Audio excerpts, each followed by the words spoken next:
Shalom Bapak Ibu Saudara yang dikasihi oleh Tuhan. Selamat pagi, senang sekali bisa kembali menyapa Bapak Ibu Saudara lewat pesan pastoral yang kiranya bisa menjadi pedoman buat kehidupan kita.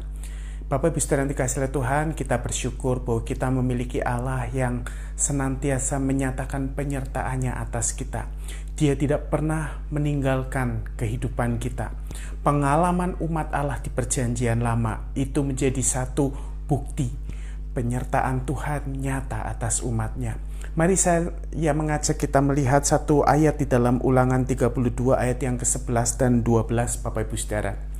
Saya bacakan Ulangan 32 ayat 11 dan 12. Laksana Raja Wali menggoyang bangkitkan isi sarangnya, melayang-layang di atas anak-anaknya, mengembangkan sayapnya, menampung seekor dan mendukungnya di atas kepaknya. Demikianlah Tuhan sendiri menuntun dia, dan tidak ada Allah asing menyertai dia. Bapak Ibu Saudara yang dikasihi oleh Tuhan, penyertaan Tuhan, cara Tuhan melatih dan membimbing kita, dikatakan seperti Raja Wali menggoyang bangkitkan isi sarangnya, melayang-layang di atas anaknya, mengembangkan sayapnya dan menampung seekor dan mendukungnya di atas kepaknya. Seperti induk Raja Wali yang sedang melatih anaknya untuk terbang, begitulah Tuhan melatih kita di dalam menjalani kehidupan ini. Ada saatnya Tuhan goncangkan zona nyaman kehidupan kita. Ketika kita merasa semuanya mapan, semuanya nyaman, Tuhan goncangkan sarang kenyamanan kita. Supaya apa? Kita belajar mengepakkan sayap kita. Kita belajar melatih iman kita untuk sungguh-sungguh bersandar sepenuh kepada Tuhan.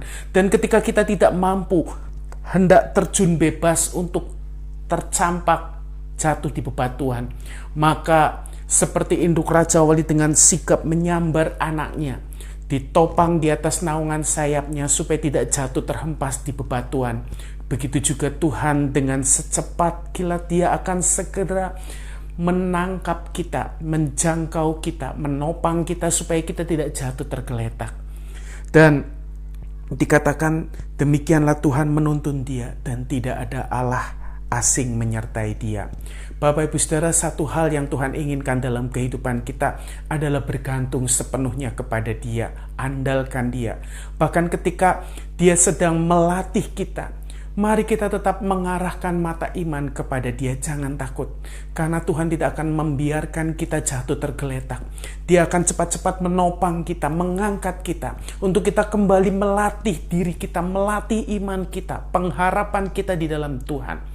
Sampai kita bisa seperti anak Raja Wali yang mulai belajar terbang. Dan ketika dia terbang, dia melihat wawasan yang berbeda. Cara pandangnya berubah. Dia melihat ternyata di ketinggian dia bisa melihat banyak hal yang selama ini tidak pernah dia lihat sebelumnya. Demikian juga kita. Ketika kita mulai, iman kita bertumbuh, pengenalan kita akan Tuhan semakin meningkat. Kita akan melihat banyak hal yang awalnya kita tidak pernah tahu. Tapi ketika kita kenal Tuhan, ada banyak janji-janji yang ajaib. Ada banyak keajaiban Tuhan mau nyatakan dalam hidup saudara dan saya. Kiranya Tuhan menolong memberkati kita sekalian.